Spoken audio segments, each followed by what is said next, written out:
With the TaxCore solution, the government is in charge. Efficient and secure monitoring of all transactions, signs and encrypts that data at the moment of sale, and only decrypted by the authority.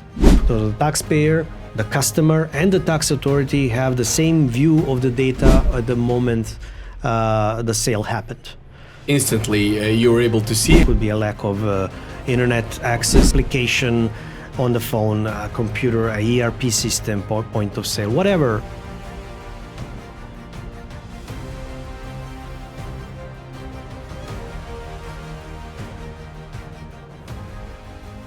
And today with me is Mr. Goran Todorov, founder and CEO of Data Tech International, a company behind the revolutionary TaxCore.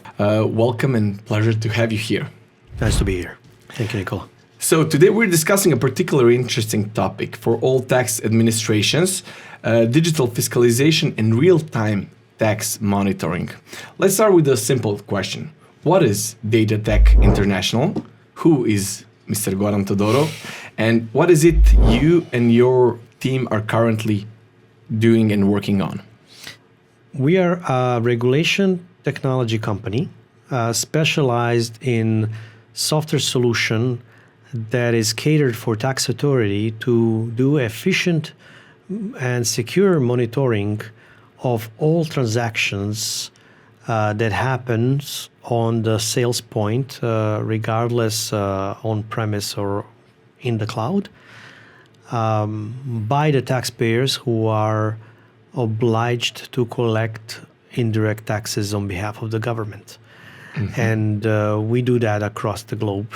So we have contributed to the evolution of digitalization in taxation, and it's very important to note that this field, talking about taxation itself, is really lagging behind when it comes to the evolution, the computer evolution. So we have recognized our space there as a company that has to provide a turnkey for the government to catch up, I would say, or to be driving this the same pace as the taxpayers are evolving. And we know the businesses are evolving. I mean, today you have so many cloud service providers. I mean, we're talking about Uber, we're talking about Amazon, and so many different digital services that are being provided to the end users, and the tax authorities are not really cannot really manage to understand where they how they operate and where they can collect the proper information when the sales actually happen. This is where we come in. And while researching, I noticed that some people think that you're a man with a wand. So let's say an IT and a tax wizard. So please share with us your opinion on that, and what kind of curiosity takes a man to move into that type of industry from the IT, pushing more to the tax problems we have around the world. And can you portray the vision that moved you in the beginning?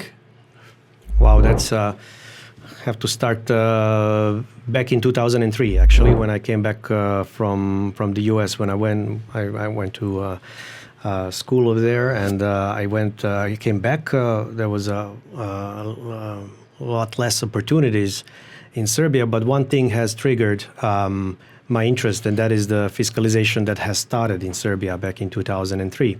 So I was lucky enough to be in that area. I was studying computer. I was majoring in computer science and programming. So I immediately found some interest because this technology that serves the right purpose.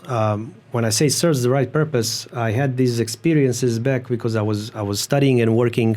So I was working in hospitality, in construction. I was working as a car salesman, as a fireworks salesman. Wow! Everything during the college days. So I was a hardworking student, and but behind the cash register, and I always noticed that there is this dose of skimming that is happening at every sales point, and it's not something I consider normal. These indirect taxes, they are a responsibility of a taxpayer to collect and submit to the government. But end of the week, end of the month comes, and you've collected all this money, and then you want to invest this money, or you want to pay some bills, and then you keep to forget that yes, this was a portion that I need to submit to the government. And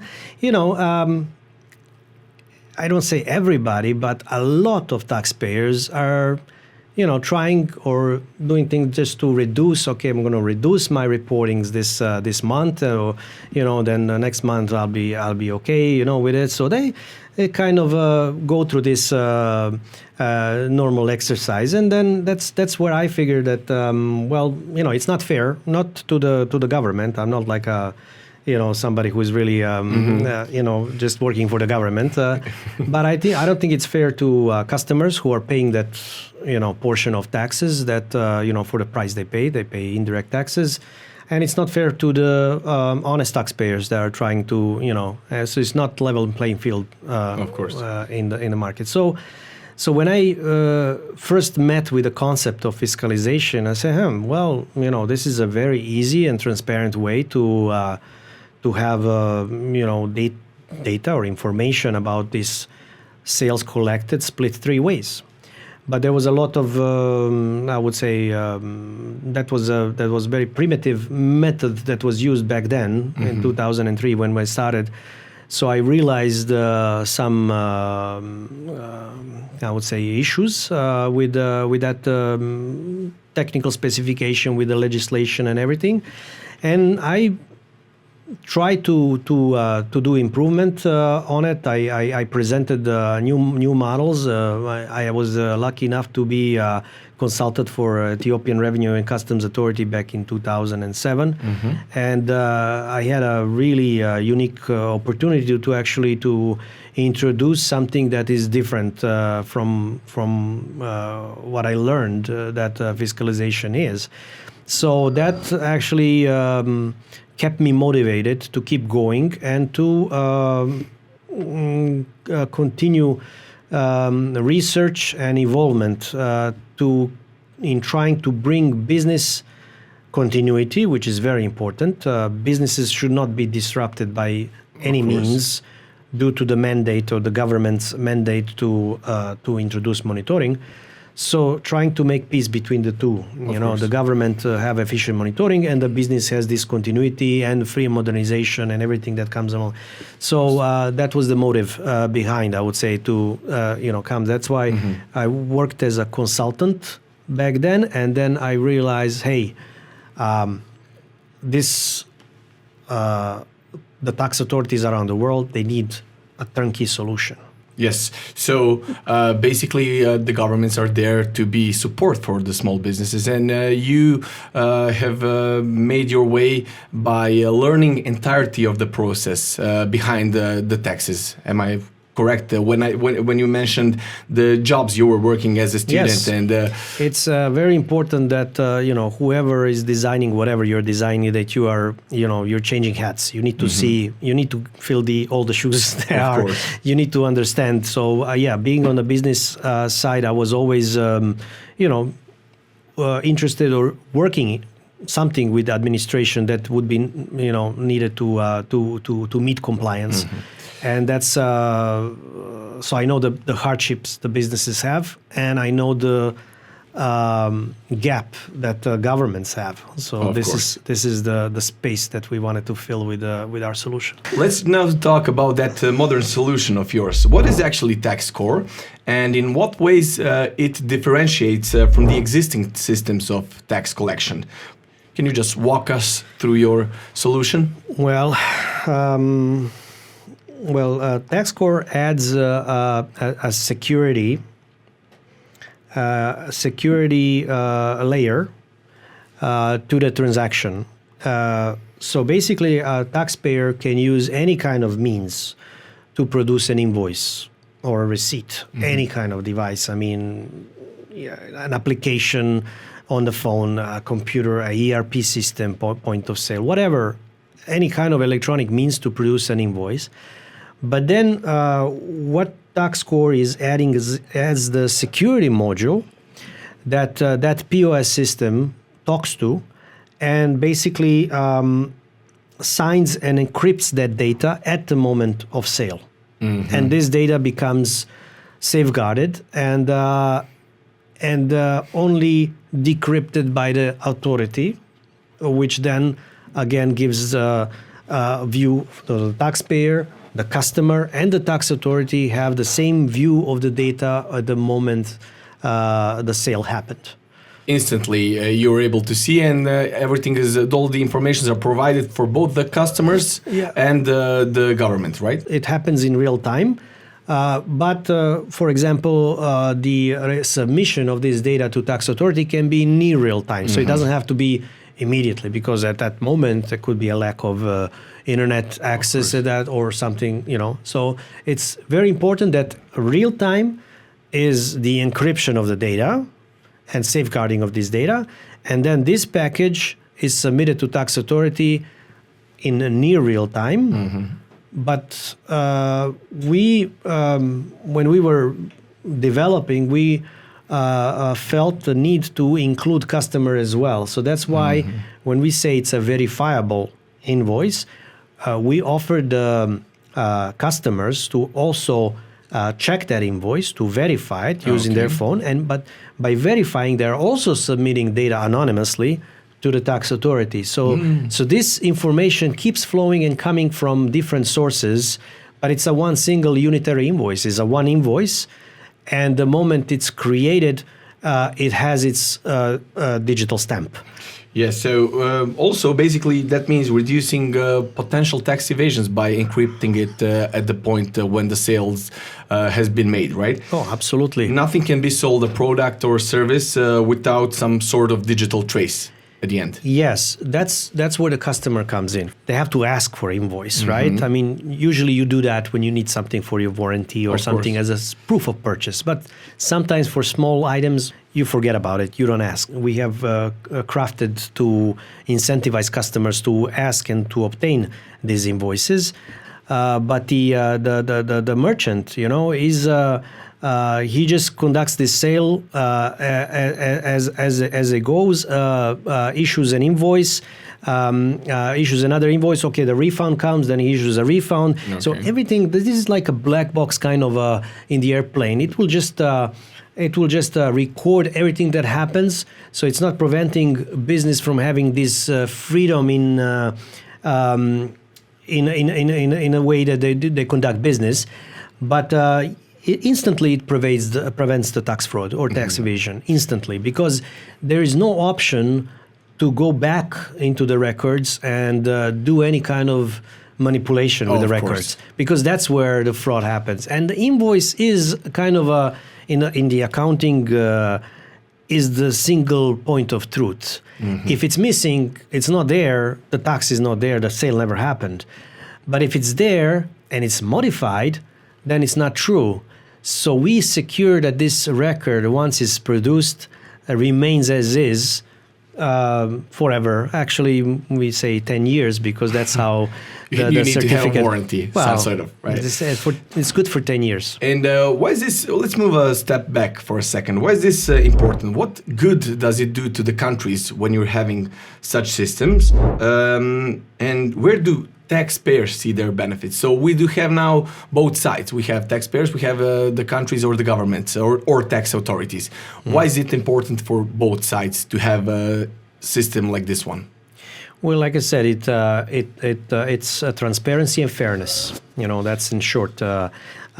It's very important that customers who are paying taxes, who are paying for the product or the items, and pay along the way the taxes that are associated with that product or service, they need the comfort that this tax actually is going where it's supposed to? Well, while researching TaxCore and DTI, I noticed a big presence in the Pacific region at this point. Also, I noticed the first country to implement your system was Fiji. Even some big Western media noticed it and reported about it. Can you tell us more about that? How come a small Pacific island becomes a pioneer in taxes? Yes, we are very happy that Fiji is the first TaxCore user.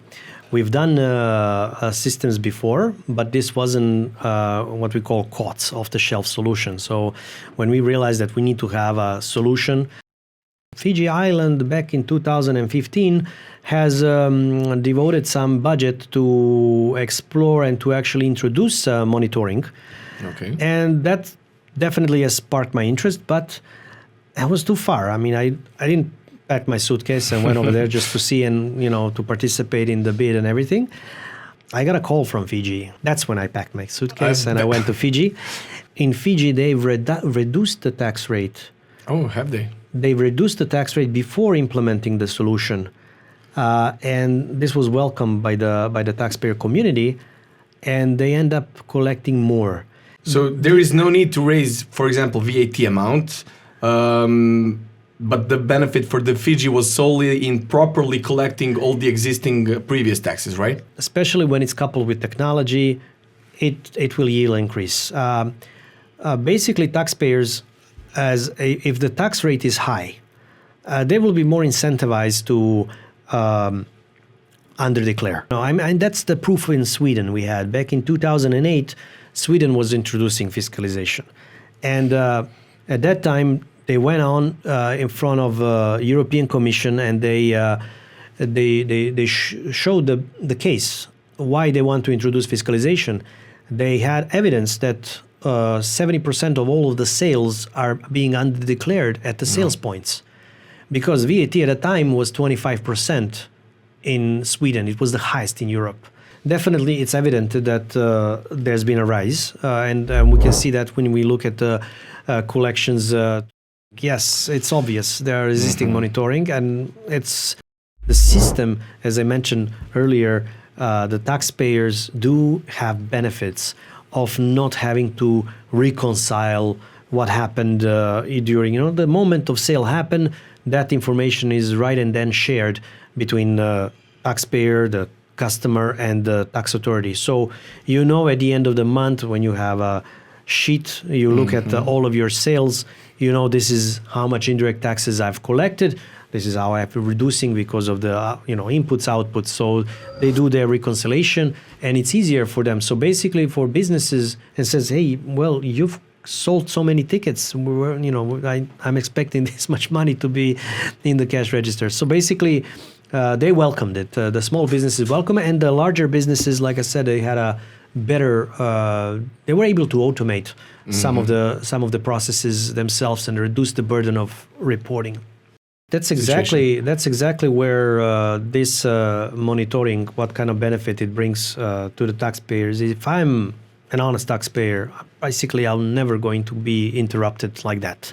Okay, but tax authorities with this tool have, they can do a desk audit. What does it mean? It means that they can actually from their office, they can do analysis. So they can see all the sales, they can see the trends, they can compare businesses, they can make their conclusions. They even have some feedbacks from the customers.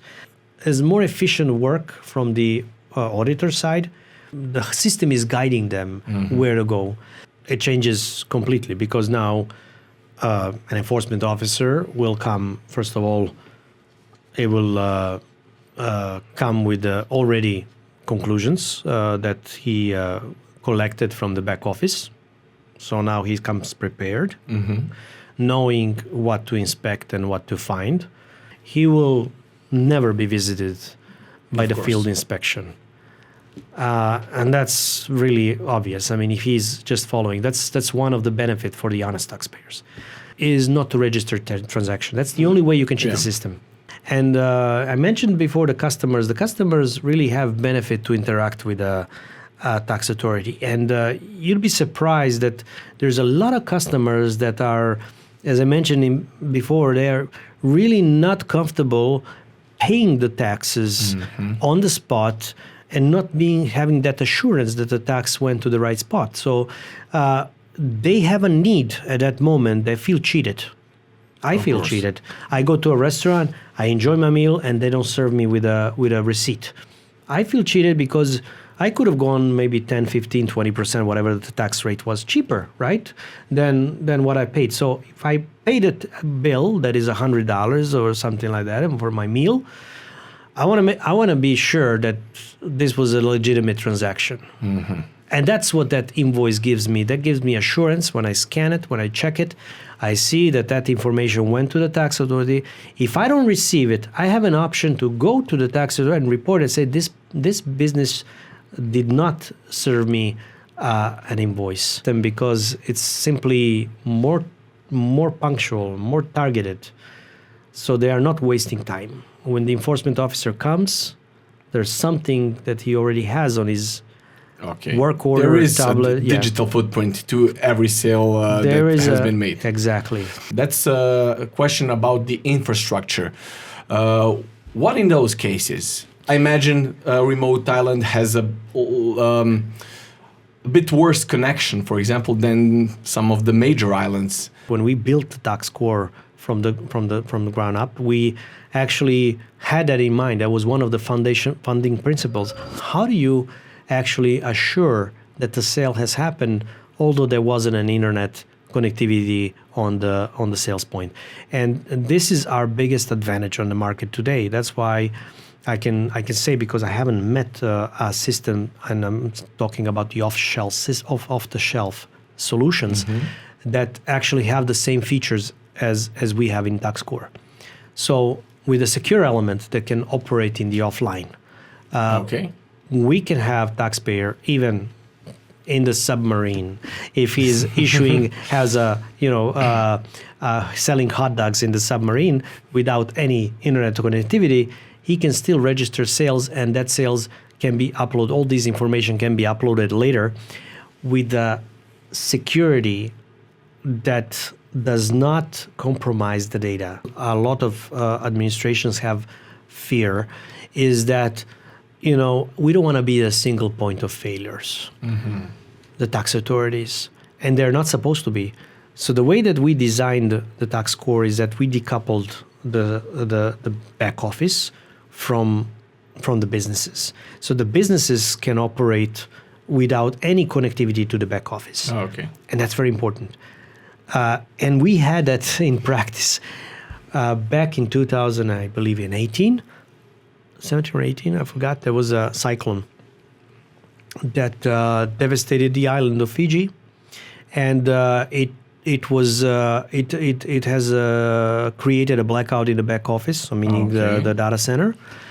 The businesses that were not affected by the cyclone operated normally. They were able to operate normally because they were either addressing to the secure element on the premise, or they were addressing to the virtual sales data controller, which were in the cloud, but not necessarily in that data center. So they were able to continuously operate, although the blackout happened at the main site, or the main data center. And once the data center was recovered, a few days after, all of the data came back, and this was everything was reconciled. And I can say that this is one of our best references, is that we have zero losses as far as the transactions are concerned. Once the taxpayer starts operating, and every invoice that is issued, we know that invoice is going to be accounted for. So if I'm looking at all of the invoices within the country, and I'm looking at some data that I cannot really trust because they are created by some inputs that came in, like, for example, what if a fraudster identifies himself as an honest taxpayer? And that invoice comes to the artificial intelligence, and artificial intelligence says, well, this is the place to check. This is a problem. This is where you have to go. And enforcement goes and something doesn't somebody match. Who's not responsible. Not responsible for that. That's the problem that we have managed fundamentally by issuing digital certificates to the taxpayers. So as you have your debit and your credit card in your wallet, Same thing is how we treat the secure element. Secure element bears your authentication. You have the PIN to activate that secure element. You have the right to revoke it. You can call the tax office as revoke. I lost my secure element, revoke it. And you have all these abilities to manage and to make sure that nobody compromises your identity. This is what we are preventing from the very beginning. Once we enroll a taxpayer into the system, we make sure that the taxpayer has that digital footprint, digital signature that authenticates, and also give the taxpayer access to the system so he can manage. Okay, so let's move to the next island in Pacific. What about, say, Samoa? The TaxCore system has been implemented there too, but from what I've read, there were some political changes, if I'm right. How did it play out in that kind of environment? And the minister told me that time, I have a lot of shop owners, over here. They even, they don't even want to speak English when it comes to the enforcement. Okay. You even have that kind of a barrier. There are taxpayers out there, but then when the enforcement comes and say, well, we have to inspect your books, and they just, So he said, I need to make this digital. I need to speak in numbers. I cannot teach them accounting. I need to speak in numbers. So he realized that if he has technology behind, the numbers will tell the truth. We came into Samoa to do this final acceptance and actually the production. So we went to do workshops. We had a lot of things lined up in this 1 month that we were going to stay there. We stayed there, and within this 1 month, COVID closed the borders. We were stranded there for another 3 months. This time that we were there to actually complete and build the capacity that was needed for the tax authority to actually operate the system on their own. So we really worked hard during this time, and I think that it paid off definitely because after we left, the Samoa Revenue Authority was able to carry out themselves. But that's when a lot of political changes happened post-COVID. The government at that time, they closed the borders, and they closed the borders, so they separated a lot of families, and this was created a very negative impact during the election time. There was a change of the government, and the new government that came in and said, we're gonna do a lot of things differently, like TIMS. They call it TIMS over there, Tax Invoice Monitoring System. We're gonna abolish TIMS. And all these things. So we were expecting they're going to stop, actually, when we finally, a colleague of mine and me, we came back home, and we were looking at the news, and we were definitely seeing that, well, we launched the production, but obviously the whole thing is going to stop. The new government came in, but the revenue people, the people from the Revenue Authority, were so confident about the system and the use of the system, and they saw that compliance, not only in transaction monitoring, but also in other aspects of our compliance, have improved so much. They did not want to let that go, because that would really be a huge step back if they would abolish that. So they convinced the new minister, and they convinced them that we need to carry on, we need to go on, and they proceeded. Not with the enforcement. Okay. Contrary, the island countries are very gentle to their taxpayers. Okay. They're really gentle. I would say, I have to say that, because they haven't issued a single penalty. And most of the compliance is voluntarily. I mean, they do say, because they see, hey, you're not transaction. I mean, they present them with the legislation, with the penalty statute and everything, and says, you are facing a penalty if you don't improve. And guess what? They improve. So the taxpayers kind of voluntary comply, and they've seen that fiscal impact. So during the COVID crisis, although the island was closed, they were actually collecting more revenue than before COVID. Yeah, so they were really doing well. So all the people sensed it in a way, right? Yes, but let's my objective is to equip a government or the tax authority with tool, and capacity to actually operate this tool. That's my objective. Whether they're going to use it on one taxpayer, 100 or 1,000 or 100,000 taxpayers, it's up to them. It's a long time ago, I started corresponding with a very distinguished professor, Richard Ainsworth from Boston University, and he was really, he already issued papers that attracted my attention. He coined the word Zapper and Phantomware. Okay. And he described them very, very clearly. It was something that everybody was keeping silent, but the Zapper and Phantomware actually happened with the first appearance of the computer programs in the accounting. This was a way to disguise your audit trail. And he's the key person in the United States, and I can say in the rest of the world, that has actually raised awareness about this and actually gave a name to this fraud. Okay. And in the United States, a lot of states recognize this as a criminal offense, which is very important. They call it electronic sales suppression. When a taxpayer, let's say, uses two tills, one is for the accountant, the other one is for the owner. So two tills, I'm a little bit using this one, a little bit this one, but there's still a trail, I would say audit trail behind it. So this is like a misdemeanor, it's not like a criminal, but if I use one system and I disguise trail in this system by, for example, I'm selling in a restaurant, I'm selling hamburger, I'm selling a beer, and I'm selling a cake. At the end of the day, I want to, I see my turnover is $2,000. I want to reduce it to 1,000. Okay. I just tell my system, reduce it to 1,000. The system automatically goes into that ticket or that receipt where it has a hamburger, a beer, and a cake, deletes the two, leaves only one beer. Oh. And adjusts the total and everything, and that is in my record. That's what I give to my accountant. That's what goes to the government as a report. Now, this is a criminal offense because I have falsified the records.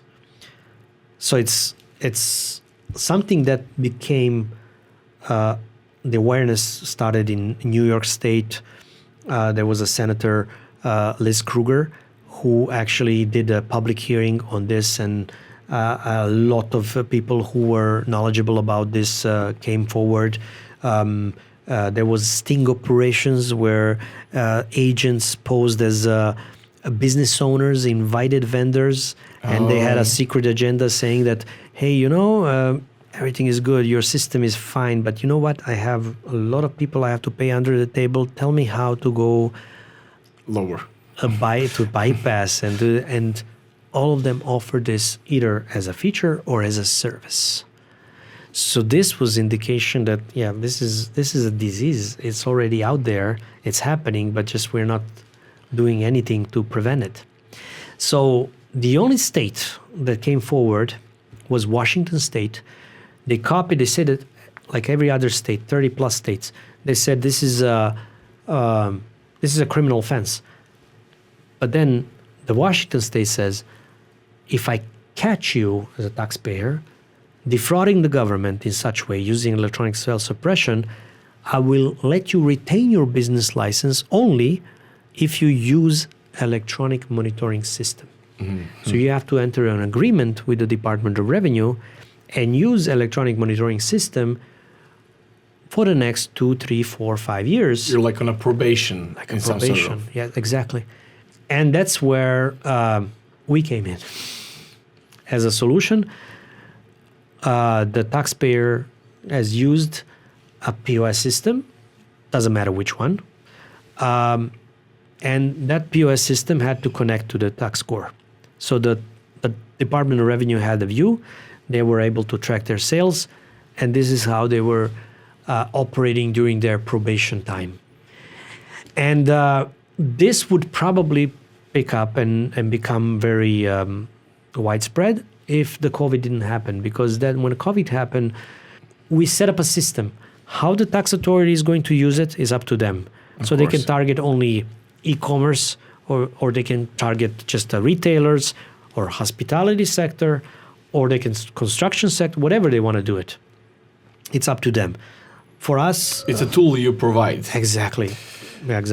So that's a great experience, not in Pacific region, that was in United States. So when we're talking about your field of operation, it's not only limited to those areas. You do have some experiences with Europe and Africa as well, if I'm right.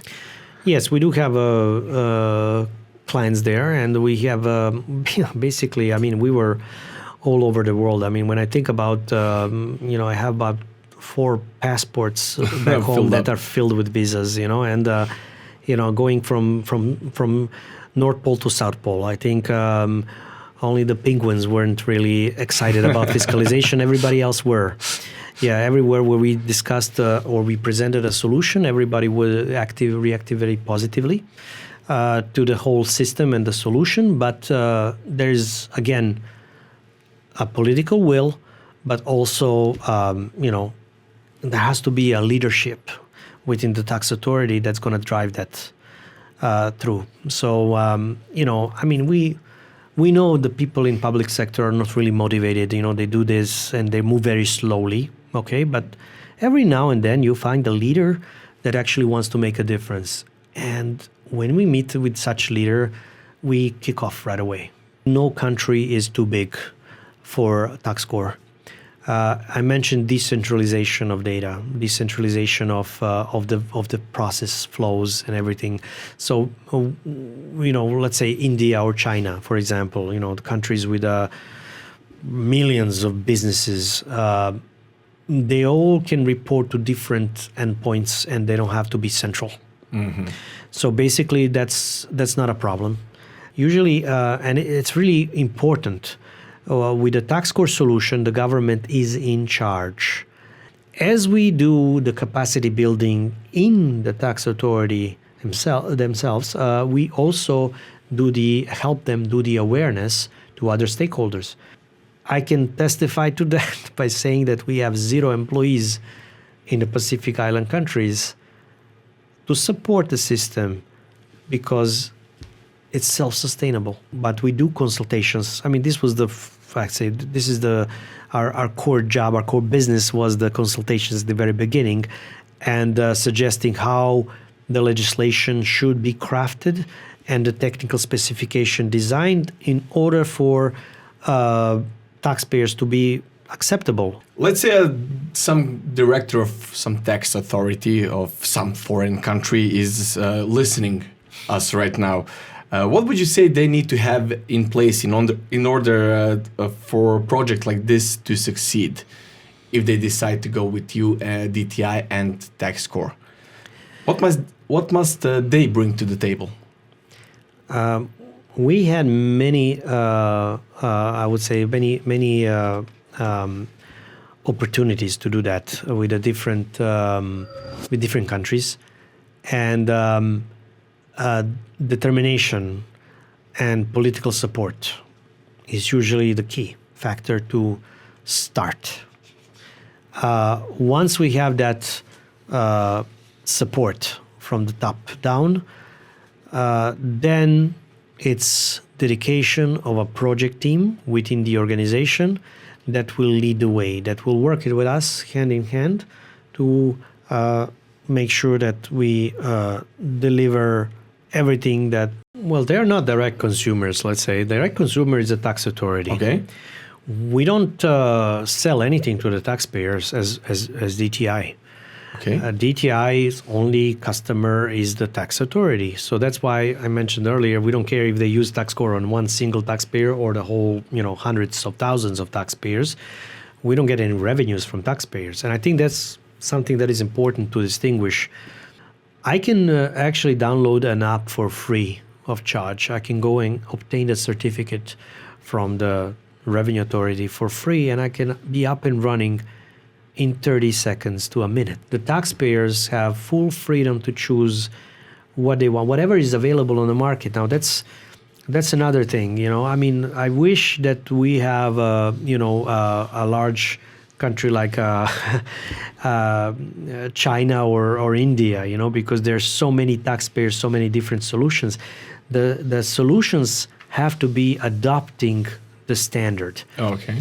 And we are seeing this happening from country to country. So the standard is needed. Okay, and this is machine-to-machine talking, where the information exchange happens seamlessly. You don't have any control over it. It just happens. There's an origin and there's a destination, and the exchange happens. I want to ask you, how do you change the habits of taxpayers, considering taking the receipts for goods and services? Is there any mechanism that ensures and pushes the idea of saving a receipt, or especially in those developing countries? Customers definitely need to be incentivized. Community can go paperless, because we now convert the paper to digital trail. Malta is a pioneer in the fiscal lottery. The government actually gave award to those who actually were drawn in the raffle. On the national TV or something like that. So a lot of countries picked up after that and used this thing. What we did is, with these QR codes, we created, and we don't call it lottery, we call it consumer compliance award. Oh, okay. So meaning me as a consumer, I'm being compliant by scanning, because I'm verifying that the taxpayer gave me the proper bill. So I'm getting award. So now I'm scanning. I'm over there, be participating in this award. So they opted, I want to participate in the award, and instantly I can get award that is coming from the sponsors, different businesses that are sponsoring this award program. And then I can see that, that's my incentive now. So even if I walk in and I buy something big like a TV, where I ask for a receipt because I need it for the warranty, but also if I buy a bubble gum, I'm going to say that, please give me a receipt, because, I want to see, maybe I win something, and maybe bang, I receive award. And this is something that, as a consumer, I can enjoy this incentive, and it's gamification always brings people, to do something that is fun. So let's award consumers who ask them for the receipts. Okay. So I just wanted to ask you, what are your experiences? What did this journey brought to you? Is there anything you would personally like to share with us? I imagine working with the Pacific Islands and both communicating with some big names in the industry, such as the gentleman, the professor you mentioned from the United States, ending up on CNN TV as well in a report that mentioned how big a progress Fiji has made with the TaxCore. So what is your impression of entirety of your journey? Well, it's a rewarding, actually. I mean, to see that that we are getting there, and I can say for most of my colleagues, is really rewarding to see that everything they do is manifesting in the field, and that I'm talking about developers, the QA team, and everybody within our company, can actually see the product of their work on the field affecting people, and it's very rewarding. To me personally, I would say that it's that the whole journey was not about the money, because if I was just chasing money, I would probably be bankrupt a long time ago. But it was definitely I had a motivation. I saw that we are really alone in this whole vertical. Nobody was really offering that service and that product to that particular customer tax authority, and we saw that we can do this. We didn't have the credibility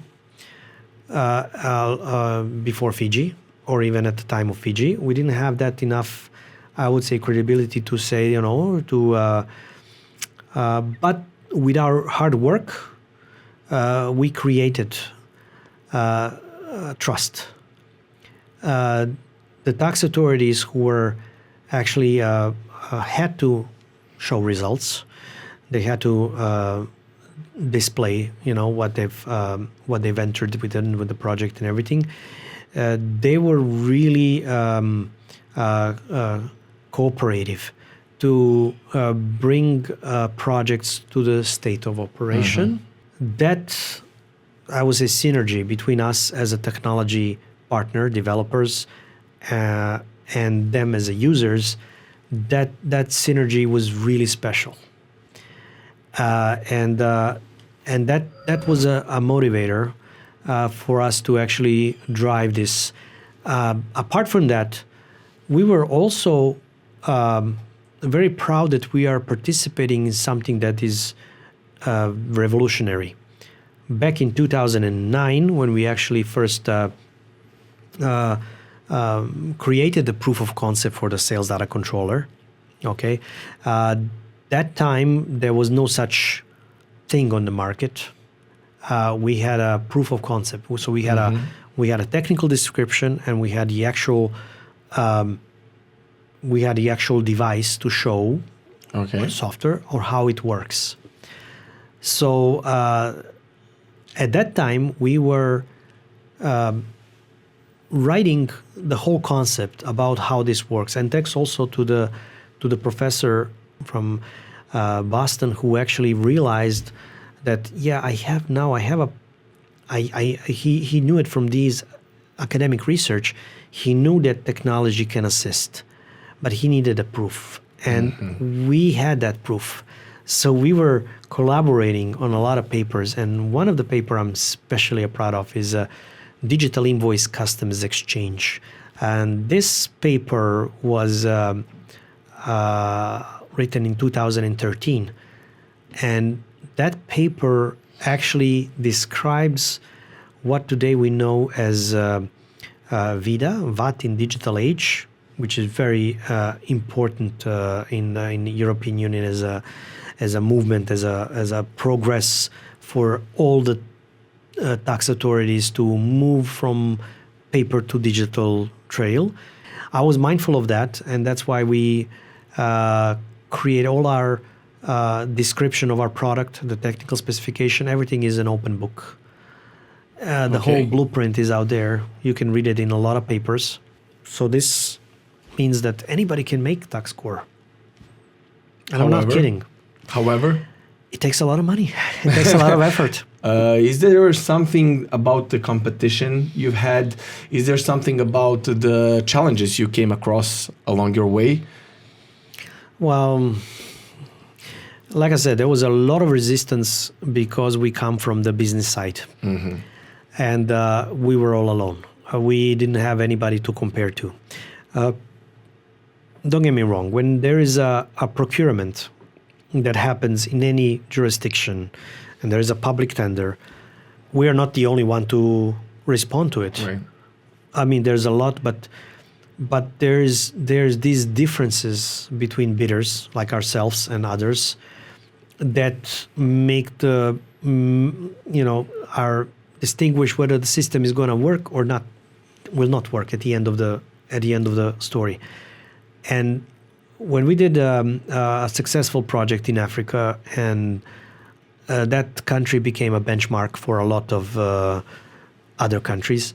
Other countries wanted to copy it, and they say, we want system to do this and this and this and this and that. We had a lot of, and I can say, unloyal competitors bidding on that because they were in ICT, providing different services, products. They felt fit to participate in this kind of bidding. Again, you have to know exactly what you're buying as a purchasing party, what you're buying and what you want from the system. So we created back in 2014, 15, we created we call it now, it's our manifesto. It's a 15-point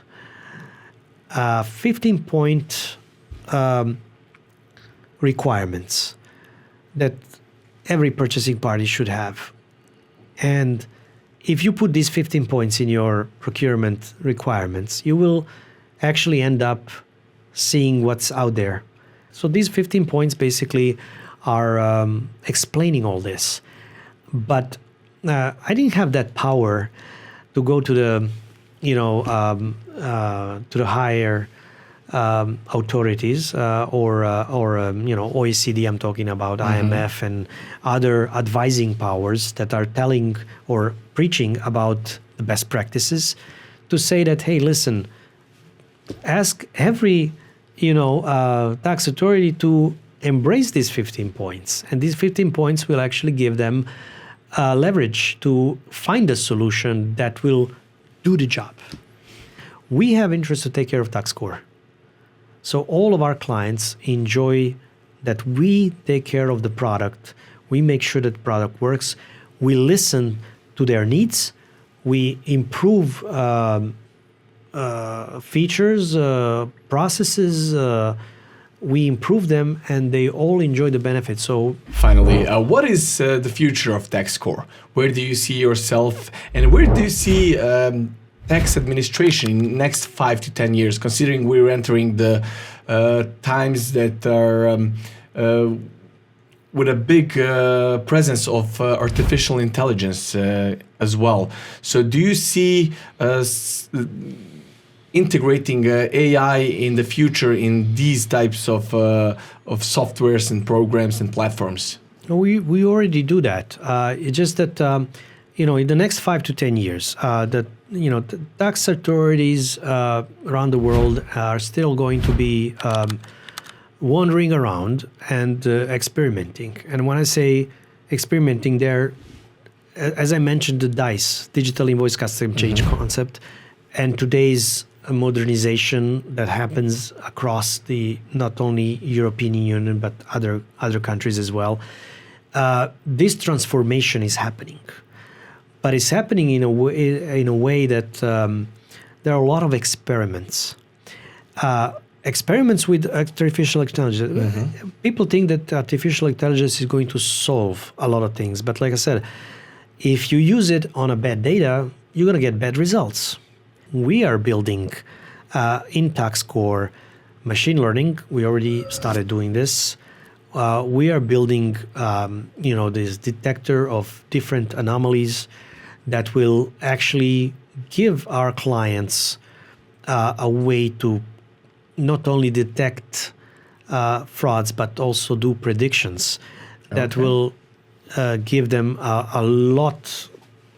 Heads up on what's coming next. Overall, we have built the good foundations with our clients that are using TaxCore, the foundations that are crucial for development of the of digitalization in every country, and that fundamental thing is the digital fingerprint of the users, of the taxpayers.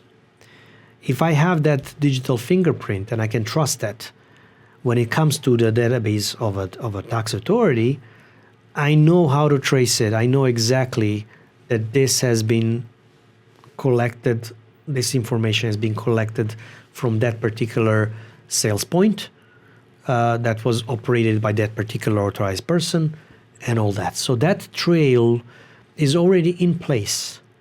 Why go for TaxCore? Why go for DTI? And why go for Mr. Goran? In few words, if possible. Well, I'd say that, the experience that we have built over the years and the know-how going from east to west, around the globe, you have different jurisdictions, you have different currencies, you have different accounting systems. All these things we have experienced, and we've built a solution that will cater to any tax authority. When it comes to indirect taxes, it solves the problem at the moment of transaction creation. It solves the problem of avoidance and the evasion, the tax evasion. It solves that problem. I think that our experience can be used to build definitely something that is coming up next in the future. Not only in the jurisdiction level, but also at some businesses can learn from what we have delivered and managed to standardize in a very chaotic environment. Taxpayers, like I said, are burdened with a task to collect taxes on behalf of the government, and that creates a lot of processes that are costing taxpayers money. So in order for me to prove that I've collected the right amount of tax, costs money. I think that we really need to be recognized also from the business side, from the taxpayer side, as a peacemakers between their duties and effort to comply and actually the government to reconcile. So this is something that that we are there to actually fuel transparency, efficiency, and the fairness. Ladies and gentlemen, Mr. Goran Todorov, CEO and founder of Data Tech International and the father of TaxCore. Thank you very much. Thank you very much, Riyad.